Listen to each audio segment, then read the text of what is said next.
Maybe I'll pull up a chair, make myself comfortable. Okay.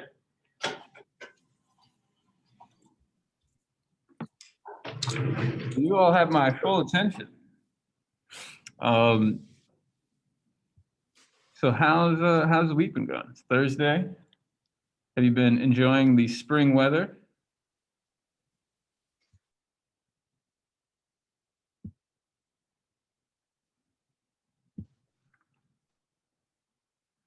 Yeah, right. It's totally spectacular. Um, Simone says it's tough, but it is nice outside. It's nice outside, not necessarily nice inside. Yeah, it is tough. I feel you, right? These days are weighing on all of us. Um, we could spend the whole class talking about how heavy these days are, but I suppose there's a place for that. Honestly, when we get to Buddhism, Buddhists love to talk about suffering, and I feel like that'll be pretty ripe for conversation. I just got really good news, so I feel mixed as I often do these days. But the good news is I applied for a job at Indiana University and I have an interview with them. It doesn't mean I'm going to get the job, but next week I'll have an online interview with them, which it's a big deal. It's hard to get good academic jobs. I don't know if you guys ever hear about this. If you know anyone who's a professor, then you will definitely know the details. It's really, really hard to get a good academic job, and especially now with the pandemic. I study very specific things, Tibetan Buddhism, right? What we're doing today is like Indian stuff. And so I know a lot of different stuff, but what I really know the best, better than maybe anybody else, is Tibetan medicine, Tibetan Buddhism, the history of those two things. And so this job would be specifically Tibetan studies at Indiana University. And it's an incredible opportunity. So if I can pull it off, right, this is just the first round interview, but if I can pull it off, it'd be kind of unbelievable. So we'll see. Yeah. Um, Simone's Simone's giving me well wishes, predicting it will go very well. I appreciate that. Thank you for the good luck and the congratulations, everybody. Yeah, I feel alive again for the first time in a while. It's encouraging. It's encouraging to get news like this. So yeah, I'm feeling happy. I guess the last time we met, uh, I was kind of going crazy because I had just gotten the shot. Looking back, I guess I have a recording of it. I haven't watched it, but I was pretty out there. I don't know if you guys could tell from class, but my arm hurt like hell. After that, I felt kind of feverish, and then it was almost like I had a mini case of COVID, where it's like initially feverish, kind of digestive, guts hurting, just feeling achy and crappy. And then the last 2 days, I had a little bit of my throat felt a little weird, and now I feel great. I did a little exercise yesterday, and it seems to have passed. So the vaccine was a wild ride for me. It took really a couple days to totally get through. That first day was really tough.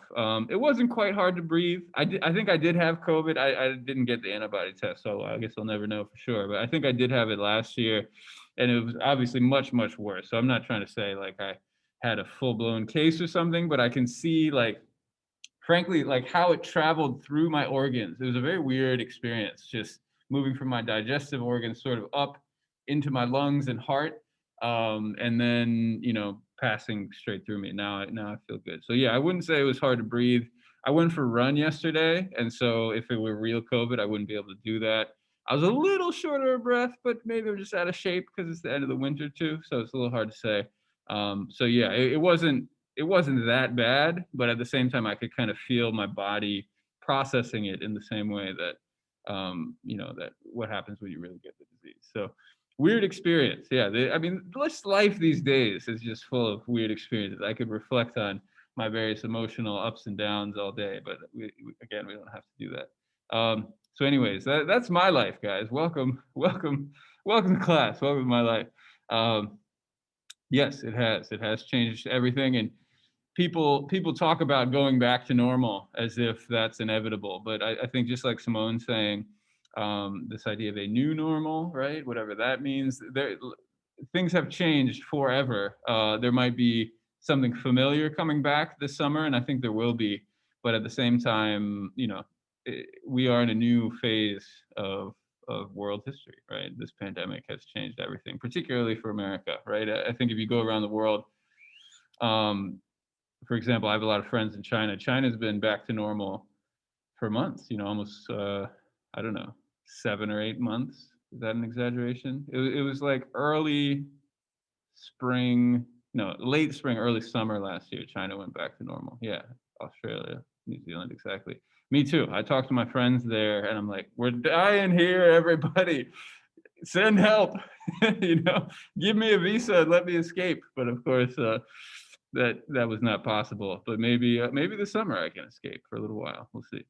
Um, so, anyways, yeah, lots of slow moving developments in the world, with punctuated by sharp excitement. And again, the sun coming out today, melting the snow. It just does feel like spring is finally here, which maybe it's early to celebrate, but there is something exciting about that. We might be done with the snow for a while. Um, okay, that was a long intro. I'm happy to hear if you guys have any stories, but why don't we get into it? Um, Aims of life.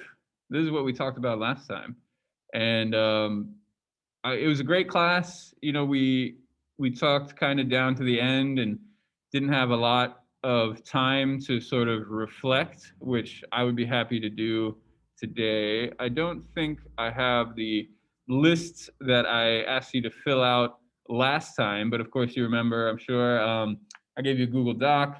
We went through the Google Doc. I asked you to put duty, success, pleasure under various aspects of your life, things like happiness and depression, career and marriage, sports. I think food was one, or eating, right? So lots of seemingly random stuff. But what I wanted you to do is basically think about how each of these activities transforms depending on the context we put it in and depending on the aim that we take to it, right? So again, we introduced the class. I don't know if we spent any time with this, but this quote: "The aims of life are the best defense against death." This is Primo Levi. He is a Holocaust survivor. And so if we think about him, he's suffering in these horrible circumstances, right? I don't know if you've seen movies, Schindler's List, Life is Beautiful. Actually, I watched Life is Beautiful pretty recently. It's an Italian film. It's mostly in the Italian language, but it's about surviving the Holocaust, and it very specifically shows how the way you approach life, even very dire circumstances like being trapped in a concentration camp, or in our case, trapped in the prison of our own houses and even the prison of our own mind, right? Depending on how you approach these things, you can really transform them, right? I don't want to actually, I downloaded some stuff from the New Yorker recently that I will share with you, just because it feels sort of relevant. I don't want to say have you considered taking up yoga? Saying that someone who's literally on fire, right? But at the same time, there is a sense that by thinking about your drives and your motivations in life, there is something transformative about that, right? Such that this movie, Life is Beautiful, you might even be able to transform the most horrible, murderous, starving, just totally depraved and difficult circumstances of life into something at the very least manageable, right? It is possible. It's not an easy task. And a lot of the time, this sort of advice comes off sort of like this, right? Toxic positivity. Have you guys ever heard of this before? Positivity. It's kind of a buzzword on the internet these days.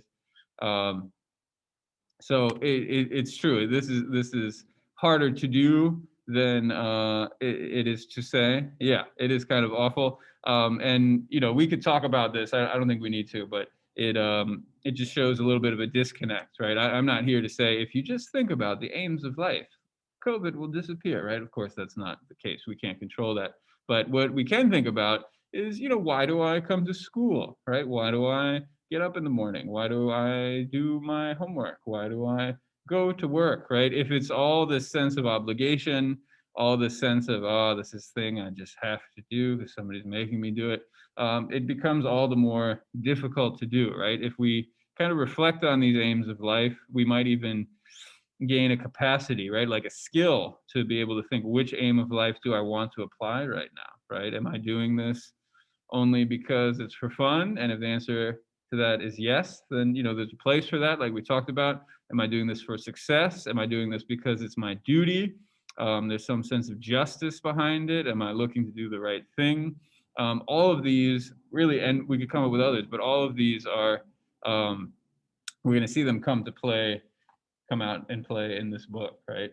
Play a role in the Ramayana, which we'll start talking about today. So just to sort of cap off this conversation, I guess, first of all, here's my little summary of kind of what these things are. Do you guys have any questions about duty, success, pleasure, what they are, how they relate to each other? We had some really good conversations about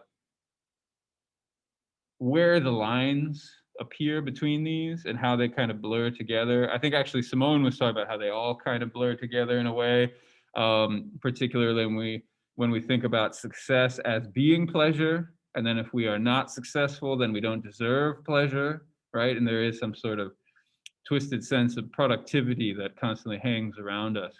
Um, in some ways, what I'm asking you to do is unwind those, right? Untwist those and say success is one thing, pleasure is another.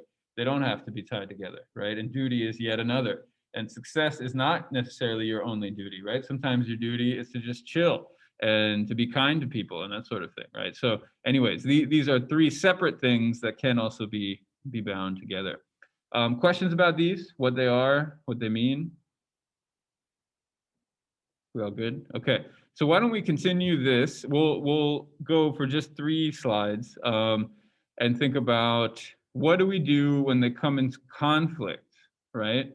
Duty, success, pleasure. They're separate pursuits. And in Indian culture, and particularly in these Indian stories, the Ramayana is one example. That's what we're reading for today. There's also an important book called the Mahabharata. Has anybody heard of this? Mahabharata or the Bhagavad Gita? Do either of those ring a bell?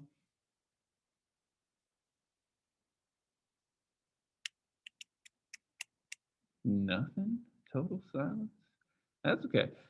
This is the intro class, right? So in some versions of the intro class, you might even read these books. I know Stephen Kaplan, who's now retired, he used to teach the Bhagavad Gita.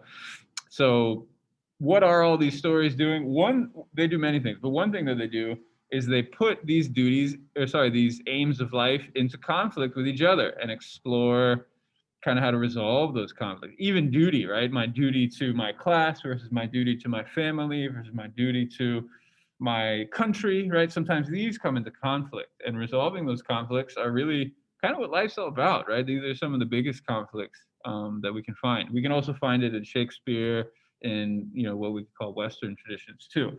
All right, so why don't we read this? This is from the Wendy Doniger reading, which actually I don't have in front of me because that was so long ago. I just have my Ramayana here because that's what we read for today.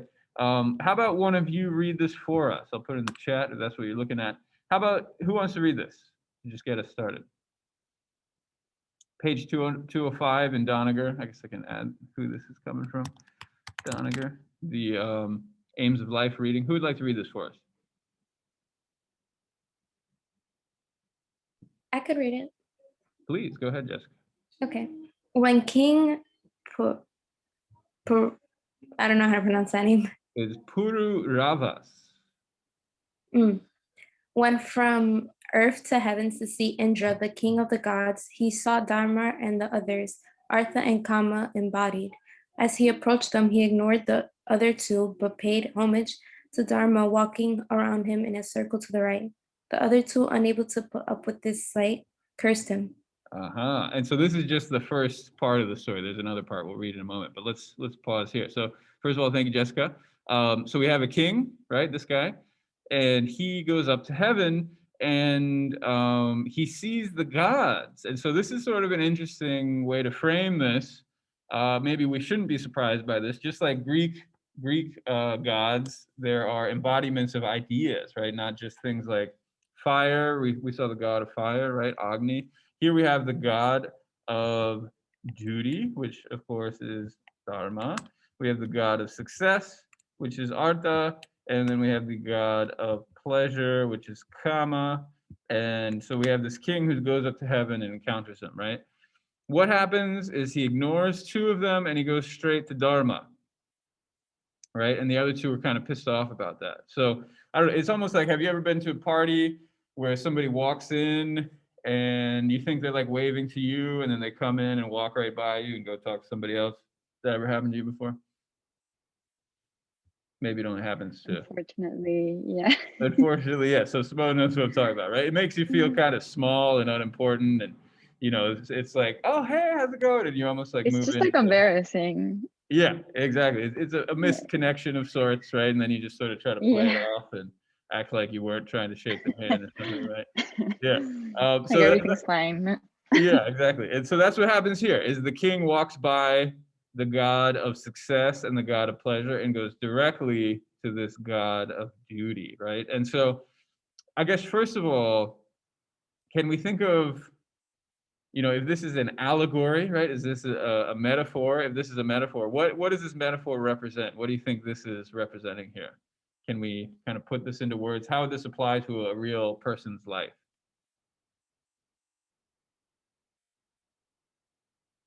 If that's not immediately obvious, you think, That it, oh, go ahead, Simone. if we focus only on one part of life, then and we ignore the others, then we'll face the consequences of ignoring the others. Yes, very good. Yeah. So this is a story about gods and kings and that sort of thing. But like Simone is saying, we can take this as a metaphor that we can apply in our lives, right? So, all right. So what happens when we ignore the other two? Let's find out. So who would like to read the second part?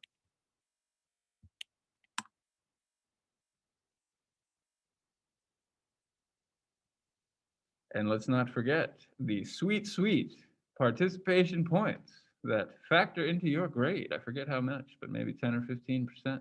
Not insignificant. And so if you have not participated in class, I'll read it. okay, here we go, Mario. All right.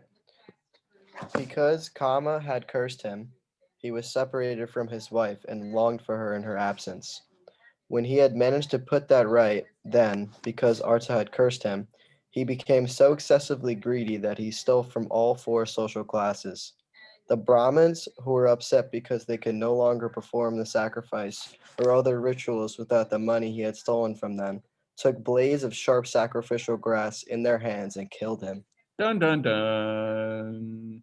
Yeah, so just like Simone's observation a moment ago, right? If we ignore the god of pleasure and success, then what is going to happen to us is we will be killed by sacrificial grass. No, that's not exactly what it's saying, but it's saying something like that. Mario, thank you for reading, or anybody else. How do you interpret the second part? What is the moral of the story here? So Simone set us up.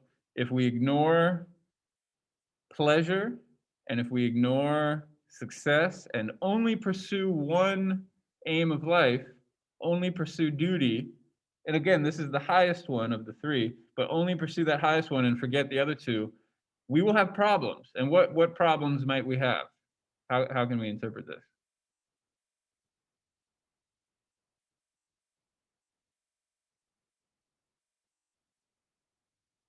Have you guys ever ignored the pursuit of pleasure because you had an exam or an assignment and you've only focused on those various responsibilities and ignored the pleasure in your And then life? that bites you later. Say it again. That bites you later. It does bite you. How does it bite you? I mean, it's if you spend a lot of time studying or a lot of time focusing on one part, like academic life or anything like that, or success, and then forget about the other, it just comes back, you know. You get burnt Like out. yeah, and then it could become kind of like a vicious circle, vicious circle. Yeah, vicious That cycle. you get burnt out, and then you give yourself a lot of time kind of like to compensate for that, and then from compensating, you might get behind, you know, Mm-hmm. like on the academic part of your life, things like that. So everything's about balance, basically. Yeah, I think that's a great takeaway. Perfect. So yeah, just like Simone is saying, we see that here, right? There's almost a sense like this king, he's only pursuing one of these aims. He forgets the pleasure in his life, and his life becomes totally drained of pleasure, right? To the point where even his wife leaves him, right? And this is going to feel like kind of misogynistic, and we're going to see a lot of misogyny, actually. This is a pretty misogynistic book, so I encourage you to call it out when you see it. But women, from a man's perspective in these texts, are usually seen as a source of pleasure, right? And that's probably for obvious reasons. So marriage could be seen as a pursuit of pleasure. Having a wife, and not in a bad way, right? Again, if we think about pleasure, widely speaking, it's love and family and human relationships. It is pleasure, right? Having a family is a beautiful thing, right? And sometimes it's easy to forget that when it gets tied up in all this, I don't know, other various problems, right? Families can be sources of stress too. But there's a deep pleasure that comes from having a family, and when your partner leaves you, be it a man or a woman, that pleasure goes with them, right? I'm sure many of us have experience with that, right? So he loses that pleasure in his life, and once, perhaps because he's taking it for granted, as we might say, once he realizes that that's a problem, he's able to kind of patch it up. But then, just like Simone was saying, if you go too hard in the pleasure direction and neglect your pursuit of success, you're going to have a problem again, right? Your professor's emailing you, hey, where you been? Can I get that assignment, right? I know this because I've sent a lot of these emails. And so then success curses him. And in this case, this is an interesting one, right? Why do you think, how do we make sense of this? The curse that success puts on him is not a lack of success, but instead he becomes excessively greedy. How do we make sense of that? And again, if we go back, success is talking about profit, power, winning, domination. So yeah, this idea of profit and money, I think, is really coming out here. What's the relationship between greed and success? Can anybody make sense of that?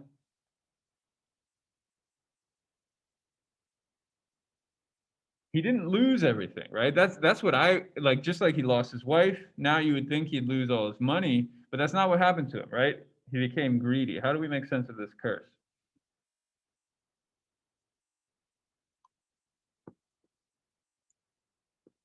If it's the pursuit of success, if you become greedy, no matter what amount of success you accumulate, it's just never enough for you. Yeah, that's nicely put, Daniel. So it's never enough, right? There's actually a nice word in Tibetan. Like I think I told you guys at the top of class, that's what I think about a lot. I speak Tibetan, I read Tibetan, I know Tibetan very well. It's chokshe. And so what chokshe means is you have enough, which you can translate as being like satisfied or something, but it doesn't quite get that resonance, right? So it's coming back to what Daniel said, is he lost the sense of having enough. He just wanted more and more and more and more. And so rather than losing what he had, right, and getting that same feeling, he kept what he had, but it's his feelings that changed. He just wanted more, more and more and more. It's almost like, what do rich people want is more money, probably, right? A lot of the time. So maybe in the thought of success, greed is the negative side. Yeah, I could see that. Exactly. Yeah. So part of the negative side would be losing the game, right? If success is winning the game, part of the negative side would be losing it. If success is gaining things, gaining money, gaining power, part of the negative side would be losing it. But just like Daniel said a moment ago, and Harrison is saying here, it could also be a sense of just not having enough and feeling greedy, right? Which is something, again, that's sort of in our power to deal with, right? Is figuring out how to feel like we have enough. Jessica's raising her hand. Jessica, go ahead. I was gonna say it could also lead to like unhappiness and tragedy because like when we end up finishing it, his greed ended up to like him being killed. Yeah, and so this is not a happy ending, right? The guy gets his head chopped off. And do they say he chopped his head off? No, they just killed him with the sharp blades of grass, which is a bizarre way to die. We also see the caste system coming in, right? He disrespects the Brahmins. He steals from the Brahmins, and this is clearly a no-no, right? You don't want to disrespect the Brahmins. If he's a king, right, he's that second class. He's the kshatriya. He's the royalty class. So if he disrespects the people above him, what happens is he's done, right? I said, were you trying to say something? I saw you unmuted for a second.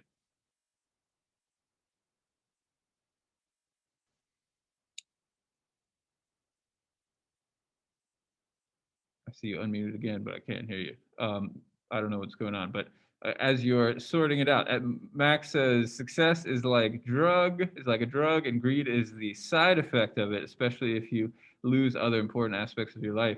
Yeah, it's an interesting question, right? This balance between what do you have and what do you want. Sometimes people who have very little don't want very much, and sometimes people who have a lot are still unsatisfied and want more. I'm sure we can all think of examples of this. It's sort of a weird paradox, but it seems to be pretty widespread, right? And that's what we see happening here. So, you might look at this and say this is a weird story, and it is kind of a weird story, but it really is thinking about what happens when we choose one over the other and pursue one without considering the others. We get in trouble, right? And Simone, I think, was reflecting on that very nicely and saying we need to put these into balance. And so the last thing I want to talk about is how to do that, right? So when these come into conflict, what do we do, right? And again, this is something you all have to figure out. Most obviously is just when to have fun and when to do work, right? And that's always a juggling act, right? That's something you always sort of have to think about and have to figure out.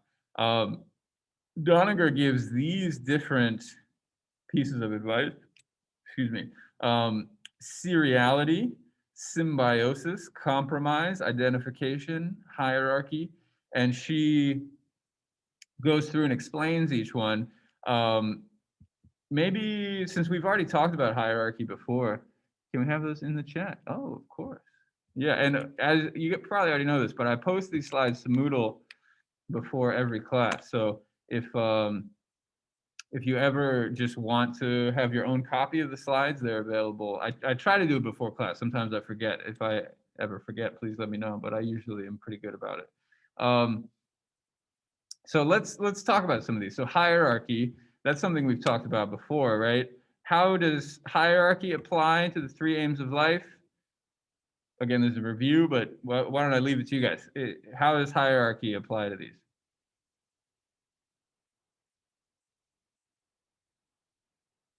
Maybe it's not review. Maybe that's a hard question. So according to kind of, let's just say, Indian culture, right? And again, things that we'll see in here, what is the most important aim of life?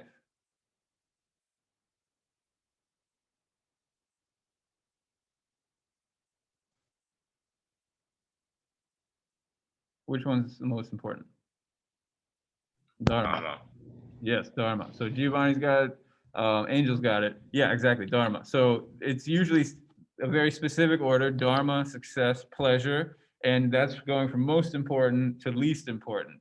Now, maybe what's confusing you is we just read the story that says, yeah, true, most important to least important, but it doesn't mean you should forget these two, right? You don't forget about pleasure. And that's something actually I like about this, is usually pleasure gets left out, right? In a lot of religious traditions, including, is there a cross behind me? No, there's a cross over there. In another place I teach, there's a cross always behind me. I often point at it.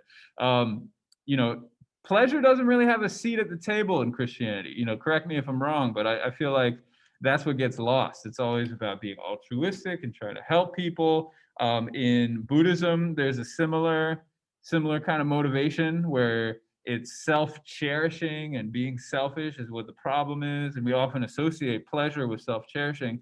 But there is a way to have wholesome pleasure, right? This might sound like a weird thing, but wholesome pleasure, that is a real thing. And just like this story tells us, if you leave it out of your life, that is not a real life. You are missing something, right? You are going to have a hard time.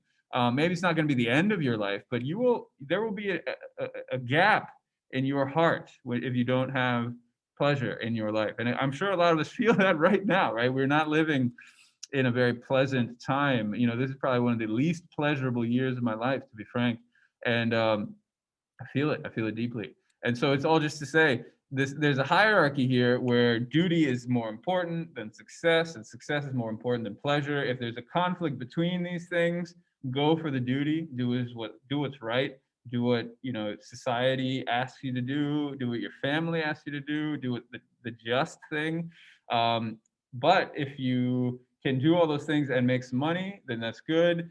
And if you ever feel like pleasure and success are in imbalance, right? I feel like this is something you hear a lot in like Jay-Z songs and that sort of thing, where you're making the money over experiencing the pleasure, right? Which is another difficult choice to make, but I think we all agree it's the one that leads to success in life, right? So hierarchy is one way to resolve these things, but there are other ways too.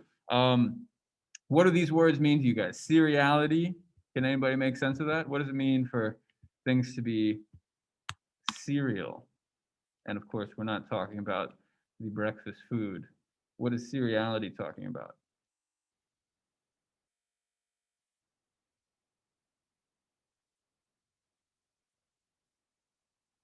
Seriality. Serial is also a podcast.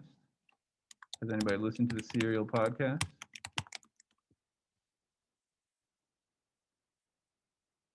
Was that like the order of life when we were talking about you live as like a student and then as like a family and then you retire and then you go to the afterlife or get reincarnated? Was that it? Yeah, exactly. And of course, that is not what the Serial podcast is about. But yes, and good to hear from you, Lauren. I was wondering if you were going to come through the door or come into the chat. But yeah, I'm glad you're here. So yeah, what does seriality mean? Is putting things in order, right? It's saying there's a time for this, there's a time for that, there's a time for that, right? When you're a student, you are focused on learning, right? And you are not focused on pleasure as much because, especially in the old days, you would live with your teacher. It was generally all boys going to these schools, and they're not supposed to have sex with anyone outside of the community or inside of the community. And so to kind of postpone pleasure, right? But then there is a time for pleasure, because again, pleasure needs a seat at the table. When is the time for pleasure? When you get married, right? You get married, you have a kid, you have a family. Pleasure. It's a good time. It feels good, right? And then finally, after that, you can kind of pursue more dharma and think about what is the right thing to do, what is a just life, how can I teach people, because again, then you have more knowledge. So yeah, putting them in order and saying do this first, do that second, do that third. Some of these other ones are a little harder to understand. Have you guys heard this term symbiosis before? Yeah, I believe Yes. it's the relationship between like organisms or living things that's in the same environment or whatever. Something like that. Good. I like that Giovanni used the word organism, right? Because you probably have seen this in your intro biology textbook somewhere, right? There are parasitic relationships and there are symbiotic relationships where, correct me if I'm wrong, it's been a while since I took biology, but parasitic is something like a tapeworm or whatever. It comes inside of a being, some other organism, and it takes away the nutrients from that organism, right? Whereas symbiosis means I give you some nutrients, you give me some nutrients, right? So maybe the bacteria in our gut, maybe you've heard of the microbiome, right? So there's a bacteria in your gut, they digest things that your digestive system cannot digest and then give you those nutrients. And so we give them some stuff, they give us some stuff, we have a good time while we're doing it. So symbiosis, what does that have to do with these aims of life? Well, it's a little complicated, but you specialize, right? So some people in society specialize in duty, right? And following justice, social laws, that sort of thing. Others specialize in success. Others specialize in pleasure. And frankly, this is how we live our society, right? It's not perfect, but there are people who really specialize in success, and they're like on Wall Street. There are people who specialize in pleasure. That one, I guess we could say the red light district, but even more beyond that, going to shows, going to concerts, food, right? There are a lot of avenues for pleasure, restaurants, that kind of thing. And then duty, this one we don't get a lot of emphasis on these days. This one's sort of fallen by the wayside a little bit, actually, or maybe we could say been absorbed by success a little bit. So yeah, in Indian society, same thing. You have people specializing in these different pursuits. And even that fourth one, we'll talk about the fourth one later, but this idea of renouncing society and getting past it. Compromise, maybe it's a little bit obvious. You find a middle way between them where you do a little bit of duty, a little bit of success, a little bit of pleasure. That's something we were reflecting on before. That's this idea of balance. And then finally, identification. Again, this is something we kind of talked about, but you can sort of collapse them into each other, right? So the scene that Doniger's talking about here is do your work well as a warrior and win the merit of renunciation. So there's a sense of even if you're violent, if your duty is to be violent and you do a good job and you follow the rules and you don't commit any war crimes or something like that, then that's okay. You're doing your duty, even though it's this violent act that is sort of seemingly against justice. If you sort of wrap it up in the right way, then all of a sudden we can collapse these things into each other. So sometimes you can wipe away conflicts by just saying, oh yeah, in this case, they're all sort of the same thing. So anyways, that's basically it on the 3 aims of life. Any questions on any of that? How does that sound? Just to cap it, we've got these 3 different things. Sometimes we can put them together. Sometimes we want to break them apart. Sometimes they're in conflict with each other. The big takeaway from this story is you really need all 3, right? And you don't want to neglect 2 of them for the sake of just one. Maybe as you're thinking about it too, this is interesting because there's a bit of a parallel with Greek mythology. The Iliad, has anybody read the Iliad? Yes. Yeah. So what's the Iliad about, Aista? Just very, very simply speaking. You remember? It's the one after the Trojan War, and Odysseus and his crew is going home. However, they piss off Poseidon, who basically makes them go through like a lot of horrible stuff until Odysseus like loses all his men and finally comes home. Very nice. Yeah, actually, what you just described is the Odyssey, but those are together. The Iliad is about the Trojan War. So My yeah. bad. No, it's all the same thing. It's all together. And so the Iliad starts out with a similar conflict. And Doniger had a little footnote about this, but I thought it was pretty interesting.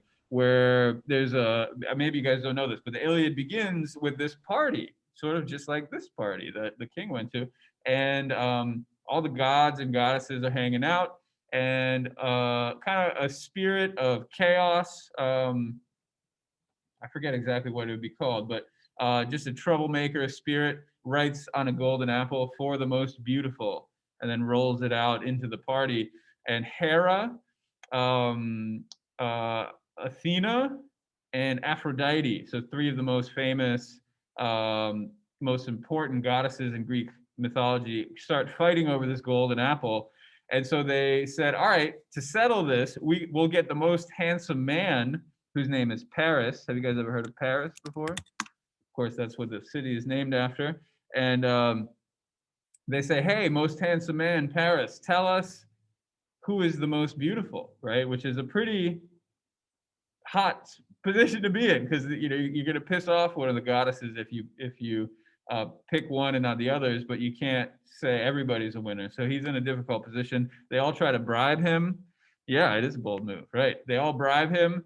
The most important bribe is Aphrodite, who is the goddess of love, and she offers him the most beautiful woman in the world. Do you guys know the name of the most beautiful woman in the world? Yeah, I think that they maybe did try to go to Zeus first, and then he was wise enough not to answer, right? But when he's bribed with the most beautiful woman in the world, of course he says, "Okay, I'll go with you, Aphrodite." Do you know who I'm talking about?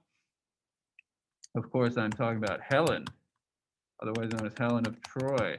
So Paris was from Troy, and this is what starts the war, right? Is they kind of magically zap her, take her away from the Greeks, bring her to the Trojans. And so anyways, what's the connection is he chooses pleasure over Dharma, which is kind of loosely Hera, and Artha, which is kind of loosely Athena. Sorry, I have all these Greek and Sanskrit words connected in my mind. And because of this, mistake, or because of this choice, they go to war, right? There's a little bit of a message. If you put pleasure over these other pursuits, get ready for war, right? You're gonna have to fight with some people. Okay. Okay, that's it. Any last questions about these 3 things? Going once, going twice. Sold. All right. So Ramayana. We have a new adventure, everybody. And we don't need to look at the syllabus every class, but I'll just remind you, we're going to read this book, then we're going to take an exam. So it won't be next week, but it will be the week after. So get reading. It's I'm not going to say a lot of reading, in my humble opinion. I think it's a very manageable amount, but it's more than usual, right? So I know it's a stressful time, and asking you guys to put in a lot of time into reading might be a big ask, but to be fair, these are interesting stories, if I do say so myself. So I hope you find some pleasure in them as you read, and you don't think this is just a pursuit of success or duty, but you find some room for pleasure in this reading. I think they are pleasurable readings. So it's one of the two major epics. The Iliad and the Odyssey, of course, are Greek epics. These are Indian epics. And this is just some background information. You don't have to really know it, but it's ascribed to the sage Valmiki, and he's actually a character in the story. Just like, who's the sage? Sage. Who's the poet who people attribute the Iliad and the Odyssey to? Not to be confused with the Simpson of the same name. Who are we talking about? Homer. Yeah, exactly. So Homer was the poet of the Iliad and the Odyssey before he was a fat yellow man. And in the same way, Valmiki is the sage who said these stories. Ayodhya is a real place. There are controversies about this place. It's a majority Muslim place now. And so there's actually religious violence happening between Hindus and Muslims over the city because of this story. Because this story takes place in Ayodhya, the Hindus are coming in and saying, hey, get out of our sacred city. It's kind of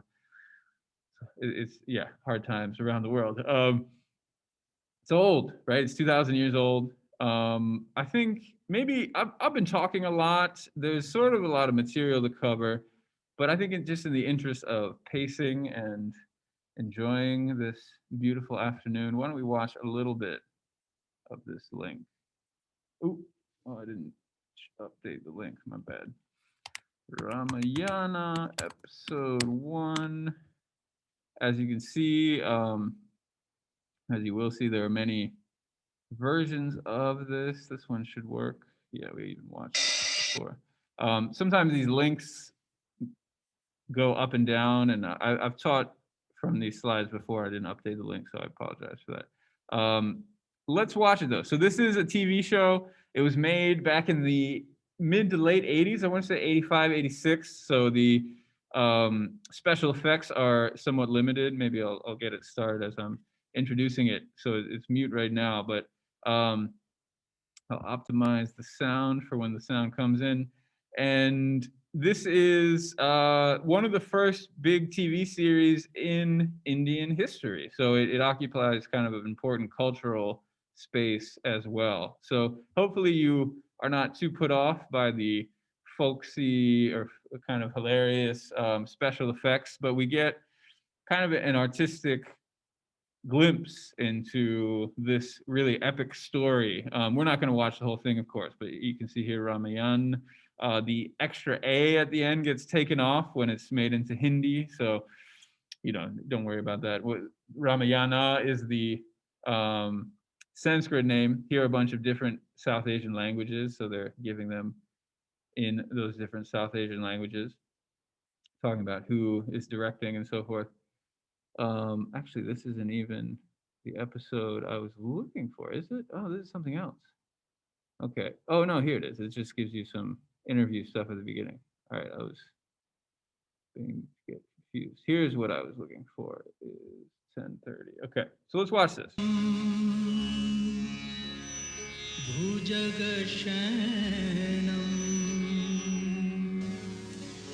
Padmanabham Suresham Vishwadharam Gagan Sadrishyam Meghavaranam Shubhangam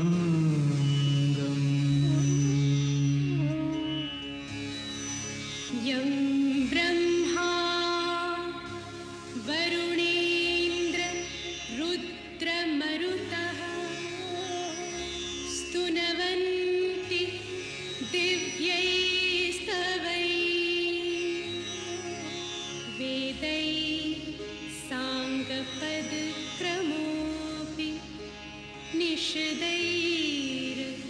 गायन्ति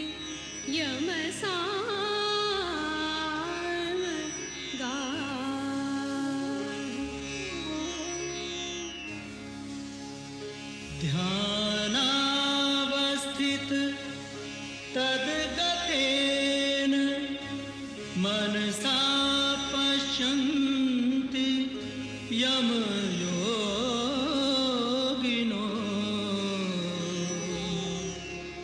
यस्यान्तं. Okay, so as you can tell, the pacing is a little slow compared to what we might be used to. There's one moment I wanted to show you, and I guess I have to skip to it.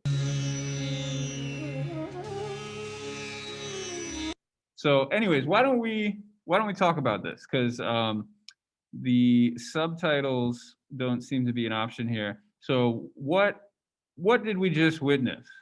Maybe I'll open the chat again if you guys prefer to chat. What is going on in the scene? What do you observe here?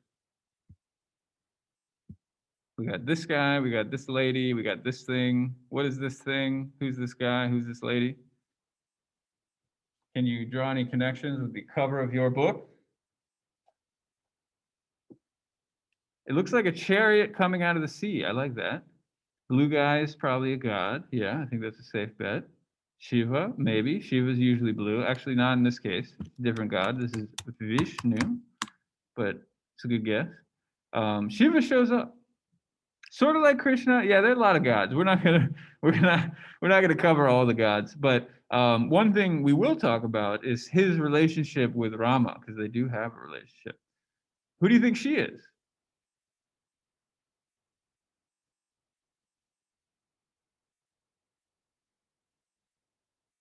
His wife. That's right. So it's a god and a goddess.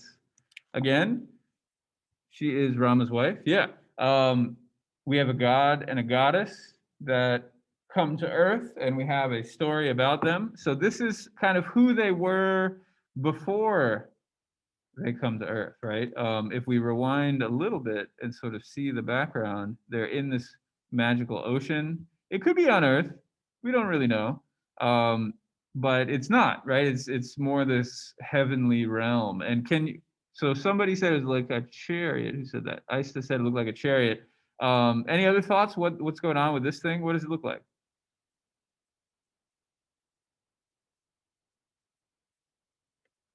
These are all images that for an Indian audience would be immediately clear. And it's harder for us as an outside audience, but I'm trying to, see what effect they have on you. Can you tell what this is? It doesn't zoom in completely, so it's a little hard to tell. It's a throne of some kind. Yeah, I think that's a good guess. Is it like a bed or something? It's like a bed or something. It is kind of like a bed or something. Let's see, where's sort of let's pause there. Can you tell what this looks like? It looks like a skin of some kind. Is it a snake? It is a snake. It's a giant multi-headed snake. And he's chilling on the giant. Oh, I didn't know that. Yeah. So it's pretty crazy, right? But this is a common image. So Vishnu is often resting on this giant multi-headed snake. He has multiple arms. I don't know if you could tell, but not just two. He has, I think, 6 or so, holding different things: a flower, a conch shell. Here's his weapon, this like disc that he can throw at people. Here's another weapon. And he's just chilling, right? So here's this god chilling on his snake, hanging with his best lady, and life is grand. But I think in the interest of time, we don't have to watch the whole thing. Maybe here's sort of an interesting moment, though. I'll just.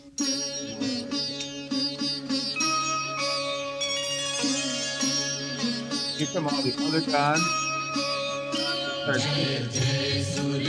Phrases. Maybe I'll just mute it and talk over it. So this is Brahma riding on a flower. Here are some of the other gods, the goddess of the earth, and various other gods and goddesses. And they basically come to complain. They say, hey, we got this problem. Vishnu, can you help us out? There's this bad guy who's causing all these problems for people. They start, let's see. Yeah, here they're complaining. I don't think there's subtitles on this version. So rather than search for a new one, we'll just sort of skip over it, but that's fine. And I want to show you the bad guy, though, so you have an image when you're reading about him. Yeah, here it comes. So here's the earth. They're talking about how the earth is in trouble, and they're explaining how nobody is sticking to their dharma and nobody's doing what they're supposed to do. And there's this horrible guy, this guy. His name is Ravana. Ravana and his army of demons has taken over the world, and they're causing trouble and doing bad stuff, right? And of course, if you think back to the old days, there was always this threat that some outside force was going to come and conquer you, right? So Indians were probably thinking about people from Central Asia, maybe the Persians. They don't want the Persians to come and cause them problems. And of course, at different times in history, that's exactly what has happened. So anyways, they're looking out at other people and thinking, we want them to stay away. Here's Shiva finally showing up. It's Shiva because he's got this tiger skin, snake, trident look going on. He's sort of this yogi practitioner, yogi look. So anyways, I think that's enough of that. Any questions about the TV show? If you're interested, there are subtitled versions. So I encourage you to look that up if you're ever curious. Unfortunately, the link I gave you is no longer active. I should have checked that. 1987. So here's our story, right? We have these gods who are up in a cloud somewhere, I guess out on an ocean somewhere. We have these other gods saying, hey, the world's in trouble. We need your help. And so what does Vishnu and his wife decide to do? What do they decide to do? You guys know? It's like the beginning of a superhero movie. The superheroes are like, nah, I'm retired, man. I'm just living in the woods. I'm Wolverine. I'm not doing that kind of thing anymore. But then, of course, they convince him to come. And so, what does it mean for a god to come help? Well, where is it? He's an avatar. So, what is an avatar? It's the manifestation of a god on earth. So, what is the relationship between Rama and Vishnu? Rama, this guy, Ramayana, right? What our book is about. Rama is an avatar of Vishnu.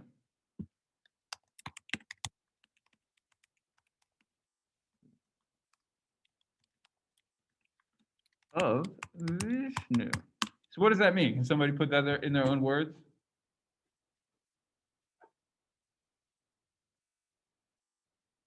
So is he like the vessel? That's a good way to think about it. He's like a vessel.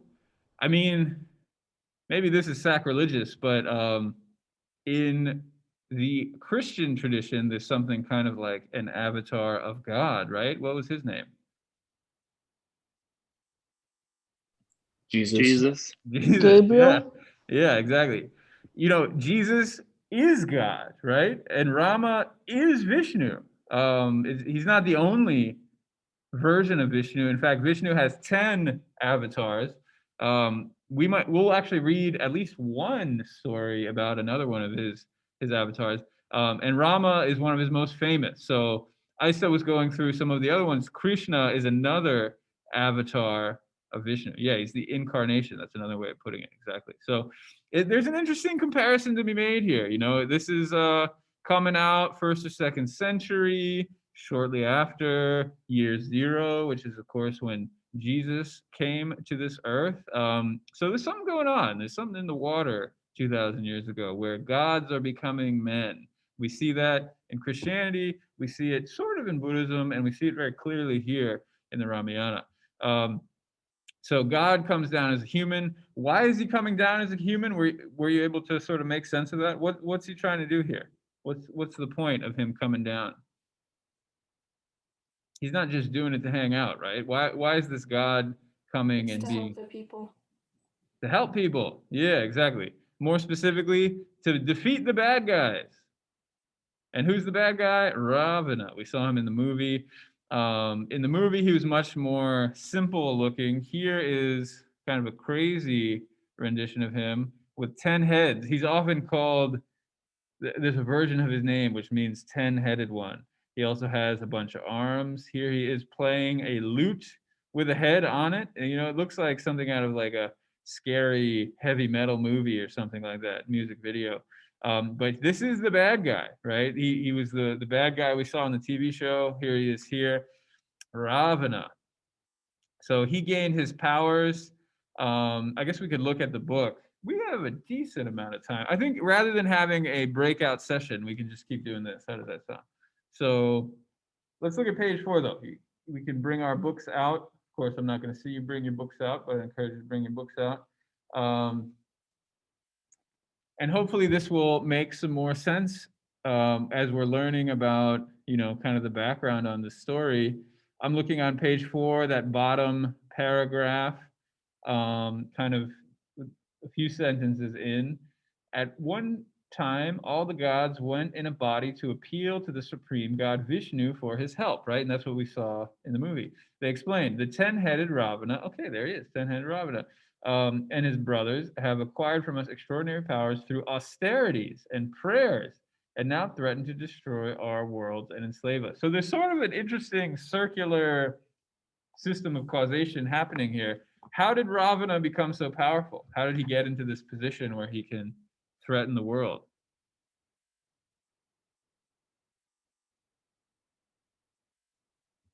So the book said austerities and prayers. What does that mean?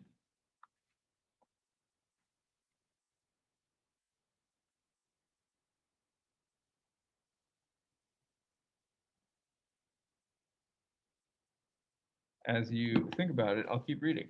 They go along recklessly in their career of tyranny, suppressing all virtue. Remember, the word dharma has this sense of virtue as well. So all duty and goodness, wherever found. Shiva is unable to help.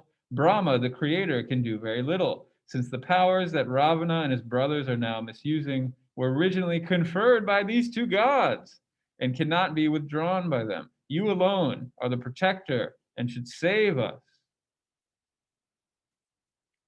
Do they feed all the negative energy and sins of people? Yeah, there's something a little bit like that. It's not even totally negative though. He just played the game, right? So he did the rituals. He talked to the gods. He's a Brahmin. I don't know if I used the word Brahmin in this paragraph. I don't think they do. But he's a Brahmin, right? And so he knows all the special rituals. He gets the special powers. And because he was praying to the gods and doing the right rituals, the gods themselves made him so powerful. It's sort of a weird logic, right? And now the gods are like, oh no, this guy that we were sort of helping out at one point is now totally out of control. We need help, right? What are we going to do?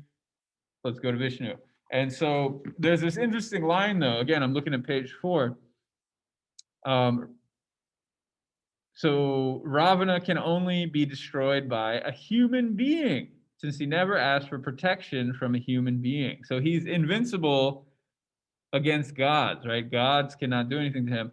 And so what Vishnu says is like, there's this loophole. He's not invincible against humans, so I'm going to come in as a human. And so that's, of course, what he does. So they talk about the serpent on whose coils he rests. We just saw that image there. And anyways, it goes on and on. Maybe I'll stop reading there. But it goes to show, right? Even just in that little paragraph, we got a lot of information about who is Ravana and where does he come from. And one thing I'll say, too, is this is what it says on my cover. It might say it on yours. This is a shortened modern prose version, right? This is a retelling. I don't know if that's clear to you, but this is a retelling, not a translation.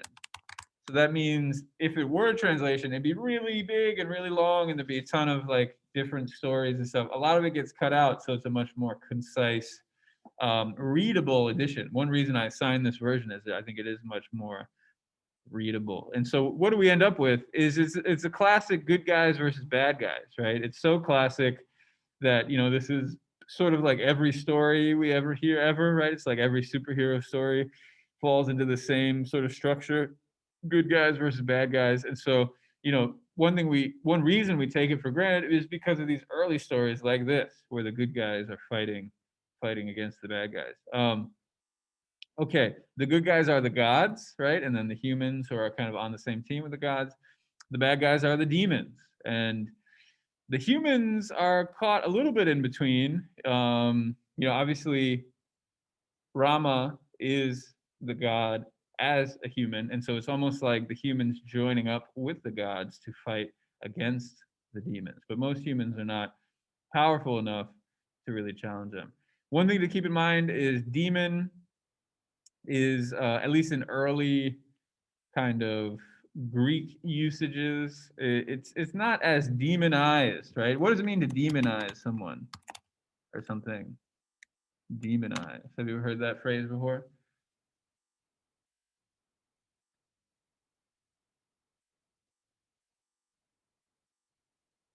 Kind of to like shine bad light on someone. Mm-hmm. Yeah, exactly. And we live in a time where it's actually kind of it's very common to demonize people, right? It's one aspect of social media. You might call it cancel culture or whatever, but it's not a new phenomenon. It's just saying this person sucks and going on and on about how that person sucks. So demons, diamonds, right, spelled a slightly different way with an I or sometimes an E is in there too. Is a more neutral spirit from back in the day. It's not a god, but it's not a person. It's sort of in between. And in this case, there is a sense that they're bad. So I think demon is still a pretty good translation. But I guess all I'm saying is keep in mind that this is a translation. So they're not necessarily as negative, as demonized, as evil as we usually think. They are the bad guys for sure. But there's also this guy has some redeeming characteristics, Ravana, right? He gained his powers kind of fair and square. And so, he's in a bind right now and he's a tyrant for sure. But at the same time, he's not all bad, right? So that's something we'll have to sort of parse out as we keep going through. So that's the general setup, right? We have a bad guy, we have a good guy, and to help save the world, the good God comes down as a human. Let's see, did I miss anything? Yeah, I think that's enough of that. Any questions so far? Do we feel pretty good about this? Who Rama is and why he came down to Earth? Now, one thing to keep in mind is we saw that scene a while ago where the king makes a prayer. Remember that?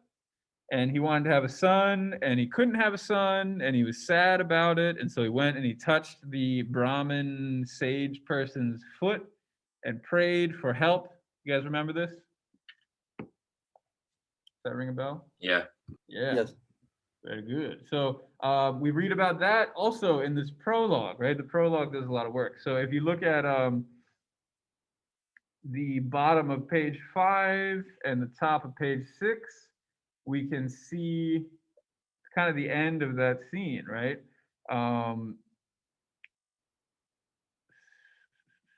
Sacrifice was held under his guidance. It went on for 1 full year, at the end of which an immense supernatural being emerged from the sacrificial fire, bearing in his arms a silver plate with a bolus of sacramental rice on it. He placed it inside King Dasaratha and vanished, or sorry, he placed it beside King Dasaratha and vanished back into the fire. So we saw that in the video, right? And so here's what the Brahmin ritual specialist says to him.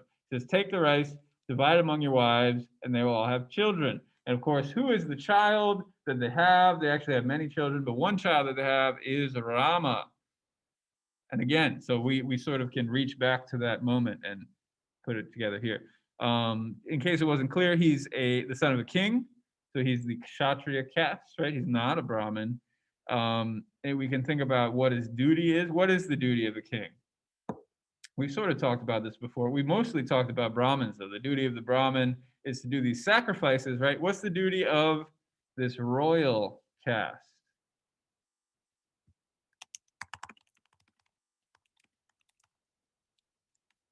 To rule. Yeah, exactly.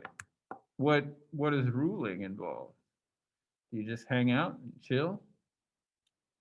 Some rulers do that, but no, a good ruler has got to do some stuff, right? Protect and lead. Yeah, exactly. And so you can see here, he's got a weapon, he's got his bow and arrows.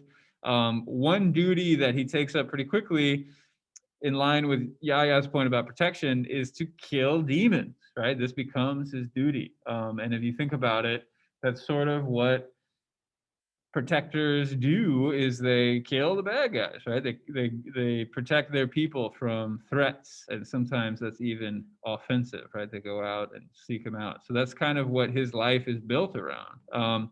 The first chapter is all these short little stories. They're all pretty interesting. Maybe there's time for at least one or two, and then we can pick up with these next time and we can discuss them more thoroughly. I think today feels a little, we're all online. It's a little low energy. I can just keep finishing it off. We got 7 minutes left anyway. Tataka, this H is silent. If you forget that, I won't judge you. But this is Tataka. She is kind of the first short story that shows up. Here we've got a young Rama and his brother and his teacher. There are going to be a lot of names in this story, and I'm going to emphasize some and not others, but definitely know the name Rama. Why don't we just start with that? Viswamitra is the name of the teacher. And there's something kind of funny that happens. Just very simply put, Tataka shows up. She's very scary and threatening, and Rama shoots her, or he shoots at her, right? Viswamitra has a weird line here. Maybe we can look at together. Why does he say this? You shall not consider her a woman at all. Such a monster must receive no consideration. Yeah, I'm looking at the bottom 12. Her strength, rootlessness, appearance, rule her out of that category. Formerly, God Vishnu himself killed Kyati, wife of Brigu, who harbored the Asuras, fleeing his wrath when she refused to yield them. And it goes on and on. So what is Viswamitra's point here? Why is he making such a big deal that he should not think of her as a woman? Why would it matter if he did think of her as a woman?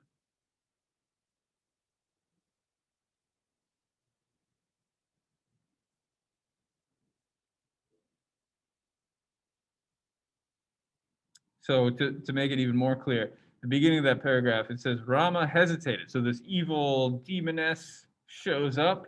She's got her skull necklace and scary stuff, right? And Rama hesitates. Rama hesitated. For all of her evil, she was still a woman. Why does that matter? What is Rama thinking about here? It's misogyny. It's misogyny? That's right. Yeah, well, could you say more? Isa, how is it misogyny?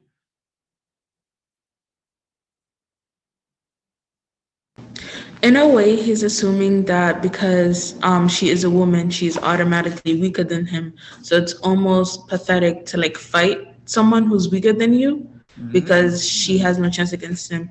And then he's saying, well, the guy who's telling Rama to kill her is saying, even if she is a woman, it doesn't matter. She's still evil and she still needs to die.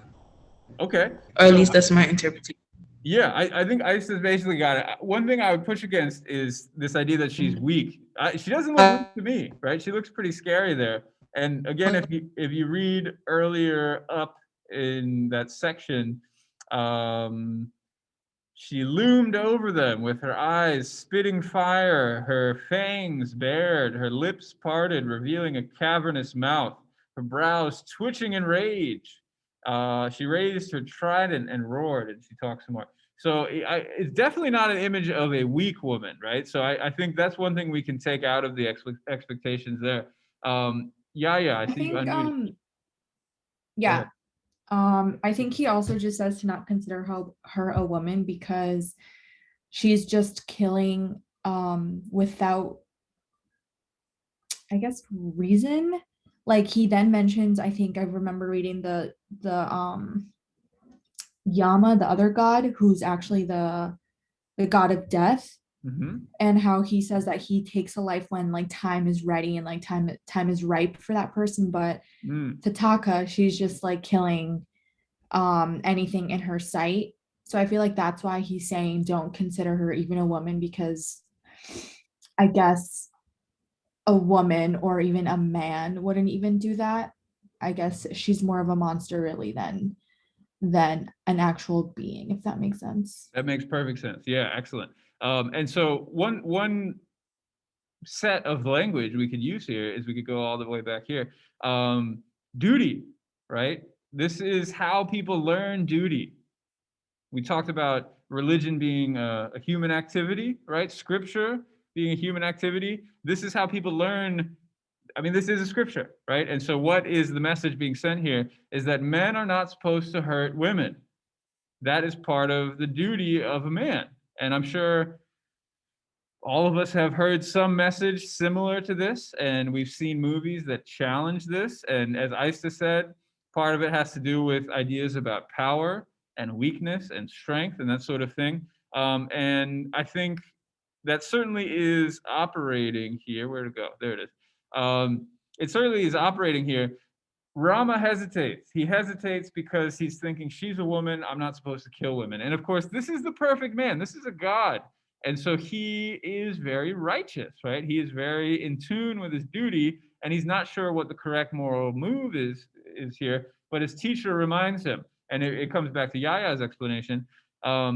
She looks like a woman, and in some ways she is, but she's a monster. Let's be very clear here, right? She's a very dangerous monster who is indiscriminately killing all of these various other humans and animals. So take her out. She's evil. She's bad, right? And it's an important transformation because you could see the same sort of conversation happening in a war, right? Imagine you're in an army, you're coming into a foreign territory, demons, right? Other bad people, you're going to fight them. And a woman comes out and you think, oh, I'm a soldier.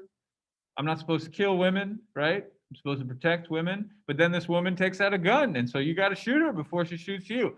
And so it is this transformation of categories where, especially in war, right? The people who are on our side, we have men and we have women, and men are supposed to protect women. On the other side, the monsters, doesn't matter. There are no men, there are no women. I mean, there are, but you're going to kill them all the same. It's if you break this down and think about the psychology of it, something kind of horrible is happening here. But it's also understandable, right, for reasons we were just discussing. So I like how you guys are bringing up gender. I like how you're bringing up power and these sorts of relationships. We're going to think about this throughout the entire book. We have actually no minutes left. Okay, so any last thoughts on this? Why don't we just wrap it up here? Tataka, is that pretty clear? So this first chapter was probably pretty hard to get through, I should say, because there are new characters and all these names, and they're gods and goddesses, they're all talking, and it's all very confusing.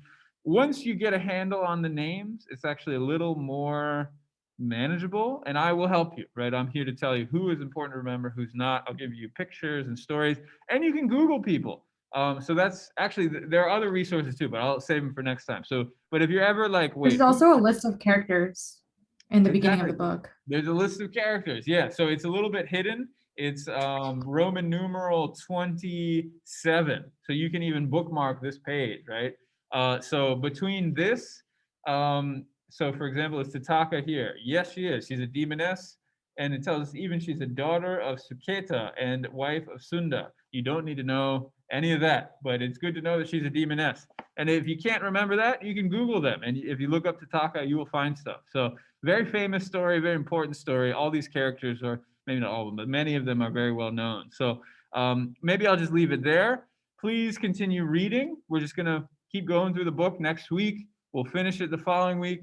Then we'll take an exam. So any last questions or comments? No, Professor, thank you so much. Okay. Nice hanging out with you all. Enjoy the beautiful afternoon. Have a good weekend. And I'll see you guys on